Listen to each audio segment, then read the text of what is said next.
Hello, and welcome back to this week's edition of Ask Ron, where Ron answers our Gold Club members' questions. I've got Ron here with me. How are you doing today, Ron? I'm doing great, man. I'm doing great. Awesome. Well, we'll go ahead and hop right into this then. All right. You won't believe it, but our first question comes from Tony and Angie Stewart. I am shocked. They said, in a sandwich lease / purchase, what are your thoughts on filing a lien on the property for the expected back-end profit and having the deed put in escrow to protect our interest? All right. First of all, you can't file a lien against the house. You can file a memorandum of option on the house, but no need really. If you put it under contract, they're not going to sell it behind your back. Quit worrying about that.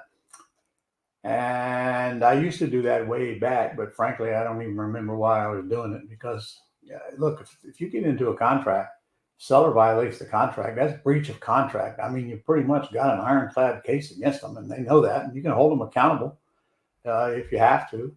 But you're worrying about things you don't need to be worrying about, honestly. What was the second part of that question? I don't think that there was really a second part. On filing a lien. Deed in lieu. I mean, a deed in escrow. Yep. A deed in escrow only makes sense when you're selling it with owner financing, not when you're buying it. First of all, you're going to have a hard time getting the seller to do that, most likely. But even if you do, and they want to challenge you on it later, it's probably going to get overturned. So you don't have the right to have a deed in escrow if you're just leasing it with an option to buy, in my opinion. So again, worry about all this kind of crap. You guys must stay awake at night thinking about all the things that's going to go wrong. It hadn't go wrong in my 42 years. I don't know. Maybe your next one it will, but I doubt it. By the way, did you guys get your application in to come down and spend 2 days with me? If you haven't, do it. Tell them how to do it if they haven't. Yeah, so there'll be a link in the description of the video. You'll see it's for our 25th anniversary for Global Publishing. All you got to do is click on the link, fill out the application, and then it sends it directly to us. Yeah, 2 days with me and Adel down here in Jacksonville going through your personal business and trying to figure out what's broken and help you fix it, and many other things I haven't even got on the agenda yet. Yeah, it'll be awesome. All right. Well, next question comes from Brian Lucy. And he is saying, I was looking at the act script and wanted to know when it says, I'll do all the work and you have the final word to the seller. Is it meaning that we show them the basic information about the tenant buyer? No. And in fact, you might want to just take that out if you want to. It probably won't even apply to lower priced houses, but we did a $4 million house one time. And that's, the seller's probably going to want to be a part of any lease option tenant buyer you put in the house. So we agreed to let him give us the final approval, but in reality, he simply told us, if you agree, I'll agree. So it's up to you whether you want to leave that in there or not. I would rather not let the seller in my business unless they brought it up. I would maybe just use that for a backup strategy. Well, I'll just add it in here. I'll need your final approval of the buyer, of the tenant buyer. But honestly, if you aren't careful, you're going to talk yourself right into having to answer that, because I don't tell people what I'm going to do with a house unless they pin me down and just point blank ask me. And frankly, much of the time they don't. Most of the time they don't. So be careful what comes out of your mouth, because you can create problems for yourself. Perfect. Next up, when you put a tenant buyer in a property, how do you ensure that the repairs on the home are being done properly? Well, I don't, but I'm putting them in a house in good shape when I put them in there, unless it's a work for equity deal. I don't have any reason I'm not going to do the repairs that are necessary, but I do in the back of my mind have to prepare myself if they don't. So if they don't, then I'll decide when they move what I'm going to do. And I'm going to tell you, you're always going to get the biggest bang for the buck if the house is in excellent shape when you put them in there. But it depends on what it needs. If it needs paint, I'll let the tenant buyer do that. But if it needs $10,000 worth of work, I'm probably going to do it so that I can get a much higher deposit and price out of the house when I put it on the market. But that's a case-by-case decision that you have to make as the entrepreneur there. All right, perfect. And why would someone sell on a lease option? Well, there's one reason is that they don't want to deed it to you until it's paid off. That's the most normal one. Very rarely do I ever have anybody talk about the due on sale clause. I mean, I don't think most sellers even know that it exists. In fact, I don't know if I've ever had anybody ask me about it, but that would solve that problem as well. So it's usually, well, and then sometimes in your case, maybe, for example, you're in a state with a very high closing cost, like Maryland, for example, and many others. You may not want to pay $15,000, $20,000 worth of closing costs because now the risk is on you. And if you did, you'd need to have a bunch of equity in the property for sure. Another decision that you make at the time, that's when it's always glad to get help. By the way, if you got a mentor and your mentor is a little shaky on it, or you're not sure, you can get a hold of me and I'll bring it up on your questions and we'll answer it right in front of everybody else and discuss it. Because it is a decision process, and it's all that comes down to math. For example, I just turned down one that a guy was willing to give. House was in excellent shape. He'd only been in it a year, and he hadn't even in it. He lived in Atlanta, and now he's got a house down here he's making a payment on. But the problem is that it's financed for 100% of what it's worth. It was a VA loan, and the payment was pretty high on it. I can't remember what it was, so we could have had the house. It's a free house. I mean, the guy begged us to buy the house, take it off his back. Now, if I were looking for a place to live, I'd have to consider that. And I even considered, do I have any relatives that need a place to live? And the answer was no. Okay, that I would trust to make the payment if I did let them buy the house. So I decided I don't want it because there's no equity in it. There's not going to be any monthly cash flow in it. In fact, the payment's high enough to where I'd be wondering if I could even cover that. So what's the upside? Oh, there's advantages. I could have bought the house. I still get appreciation and depreciation and debt pay down and all of that. But there's any upfront money that I got out of the house, I'd have to raise the price above the market value. And that's all I could get out of the house. I do that anyway, but there wouldn't be much money I could raise above the market value. I think the house was worth about $200. He owed $198 on it, I believe. So, it just wasn't worth the hassle to me. I just didn't want to mess with it. That was my choice. In fact, I've had two like that in the last 30 days. I just turned them down, but there have been free houses. So what's the math? Well, no equity, no monthly cash flow. What's left other than those things that you get by owning the house that I just discussed? And I just didn't want to mess with it. So that's your choice. Okay. Some new investors would fall all over it. I've learned buying on quality, not quantity. In fact, some of you might have heard how I get emails from my sister, who's a realtor, every day on houses that come on the market with the parameters that I said, and they're all junkers. Every one of them are junkers. There's not a day that goes by I couldn't buy a house from that list and net at least 20 grand if I rehabbed it. However, I'm not interested in netting 20 grand on a rehab. Okay, takes too long, costs too much. There's too many things that can go wrong. I mean, I want to get closer to $50,000. So therefore, I'm going to buy very, very, very few of those houses because they're on the MLS and people are bidding them up. But last year we bought 3 of them, so what the heck. By the way, they weren't our best 3 deals, I can tell you that. The best deals are always going to come from FSBOs. Always going to come from FSBOs.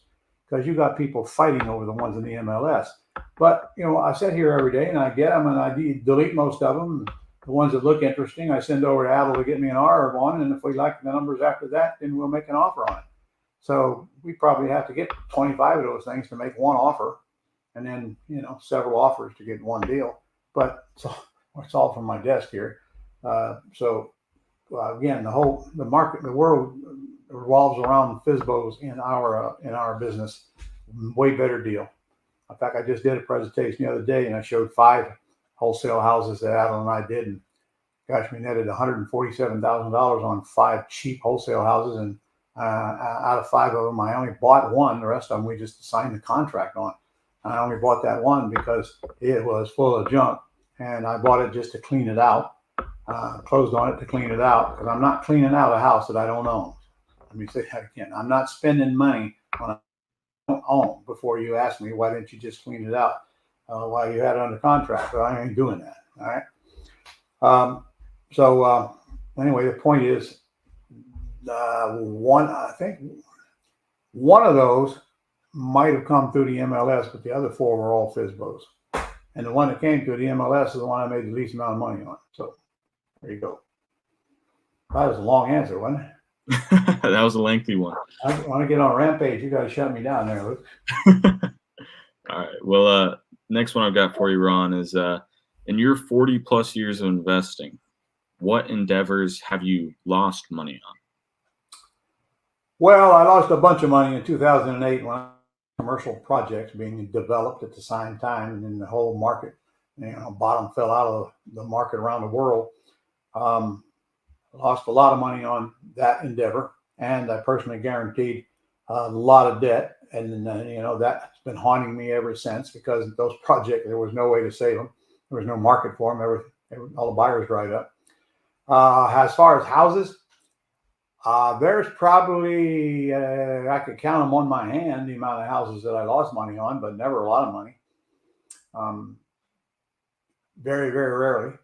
I got one right now that ain't going to make anywhere near what I thought, but that's because of the stuff that happened along the way, and the extra repairs that we had to make, and the holding costs. And, those things just add up very quick. And that's why, people watch television. They see, here's what we paid, here's what we spent on repairs, and here's what we sold it for, and the rest was all profit. Okay. That couldn't be further from the truth. Okay. There's a whole lot of expenses in the middle there that they don't show on the TV shows. Things like staging, for example. We spent $2,500 to stage that house, and it's been on the market longer than it should have been because it's in a weak area. We'll get it sold, but the more days that go by, the less profit we're going to make on that property. So, some of them turn out better than we expect. Some of them don't turn out near as good as we expect. Every once in a while, those costs add up to the point where you actually lose a little bit of money. But hey, let's go make it up on the next ones. It's called training. I'm in it too. I'm my 43rd year now, and I'm still getting trained. If I just listened to myself more, I wouldn't be so necessary. Yeah, I walked into the studio the other day, and I saw you watching over the AI webinar. Saw you in your training. Yeah, I had some staff in there, and we watched the webinar a whole day. It was a 5-hour thing, and learned a lot, and already implementing some of it. And it will change a lot of the things that we do. So I actually go to school. I don't just give class. Right, perfect. And last question that I've got for you, Ryan. When wholesaling, how are you able to get the owner of the property to sell it to you for so much less than what you sell it for? Why wouldn't they just sell it for themselves? Oh, come on. Why? Here we go again. Why? Quit asking why. It's going to drive you nuts. First of all, every single property that we put under contract on those wholesale deals and some beyond, the seller told us what they wanted. All right. We don't make offers. We wait for them to tell us what they want. And then if it's too high, we drive them down. Well, that's how we get these numbers. I remember at least 3 of these properties were probates. Okay. The kids have them. They have no idea how to sell them. And all of them need renovation. That was the biggest problem. They all need renovating. Right. So, quit assuming that everybody's in the real estate business and knows what you know. And then even if they were, that doesn't mean they want to do it or they're qualified to do it. Why don't all FSBOs list with realtors? You ever ask yourself that? Well, they could do the same thing. No, they can't. Not qualified to do it. They screw it up. They have no idea how to sell a house. Even when you get a buyer, they don't know what to do next. So they let the professionals do it, and some do and some don't. So I want the FSBOs because we can negotiate with them directly, and we're always going to get a better deal. Always. I remember one house we bought for $60,000 and sold it for $112,000, and it took about 15 days to get in and out. Why did that? And that house, by the way, was worth, I think, about $225,000. Why did the seller sell that Why didn't they get more out of it? Because they have no idea what they're doing, probably. I quit asking why about 40 years ago. I don't care why. Can we get together? And that's all I need to know. I don't know why they're selling. I don't even ask that anymore. Why you're selling, okay? It's on our property information sheet, but I don't care. As long as we can come to terms, what do I care why they're selling? All right, perfect. Well, that's all that I got for you this week, Ron. Is there anything you want to say to the people? Yeah, you guys better get signed up for our summit, boy. It's going to be a killer. I'm sitting here working on it right now. It starts at 7, 8, and 9 August. It's free. It's a 3-day event. Going to have some real power on that thing, some real professionals, and we got all kinds of cool things going on. And in fact, I got the schedule right here, which I have to change about every day.